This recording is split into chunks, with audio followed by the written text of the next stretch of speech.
Thank you, Sharon, for that very kind introduction. I'd like, first of all, to express my appreciation to CASALT and to all the language teachers across the country that CASALT represents for this honorary lifetime membership award. It's particularly significant for me that the award comes from CASALT because since its inception in 1970, CASALT has represented the imaginative cutting edge of language teaching across Canada. And I believe it's through CASALT that the field will continue to move forward to develop all of Canada's rich and varied linguistic resources. It's worth reflecting a bit on the recent history of language teaching in Canada. We're seen internationally as a leader in two major related fields. One of these is the field of immersion and bilingual education, and the second is the education of immigrant and minority group students.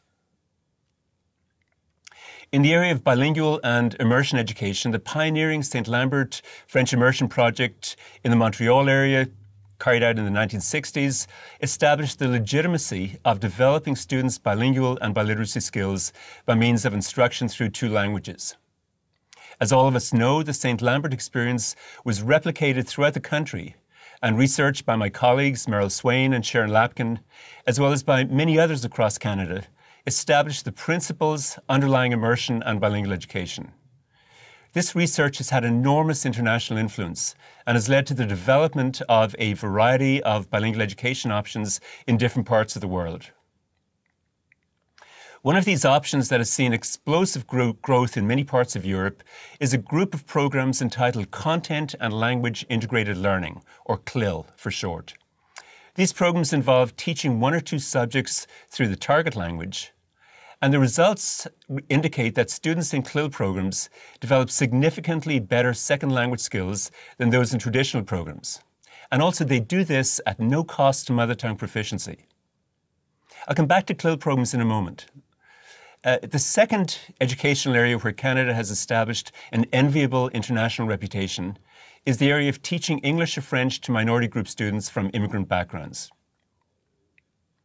Unlike in many parts of Europe, where immigrant students tend to experience significant academic difficulty, new Canadian students, on average, perform remarkably well.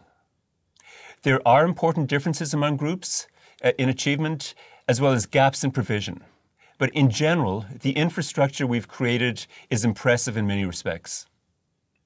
Despite our success in these two areas, together they point to directions where I believe we can do much better in realizing our national potential. It's very surprising to many Canadians, and also to policymakers in the international arena, when they hear that Canada has no national language policy. There's no coherent statement or facilitating framework that addresses how our official languages, English and French, relate to the many international and Aboriginal languages that are represented in our schools and cities. The policy of multiculturalism within a bilingual framework has been extremely influential in supporting the teaching and learning of French and English across the country, but our world has changed enormously since the early 1970s. Marshall McLuhan's Global Village is visible and audible in schools and communities across the country. The Global Village is here to stay, and our future as a nation is inextricably tied to diplomatic, economic, and social contacts throughout the world. In this context, I believe that CASALT can play a major role in prodding our national and provincial institutions towards more coherent consideration of what we should be doing to develop not only a bilingual population, but a multilingual population.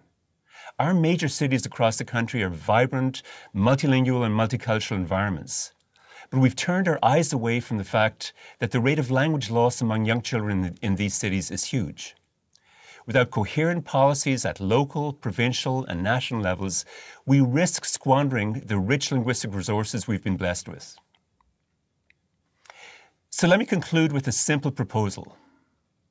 I would urge CASALT to take the initiative in bringing together key stakeholders to develop a facilitating framework that would articulate options for realizing Canada's rich and varied linguistic resources.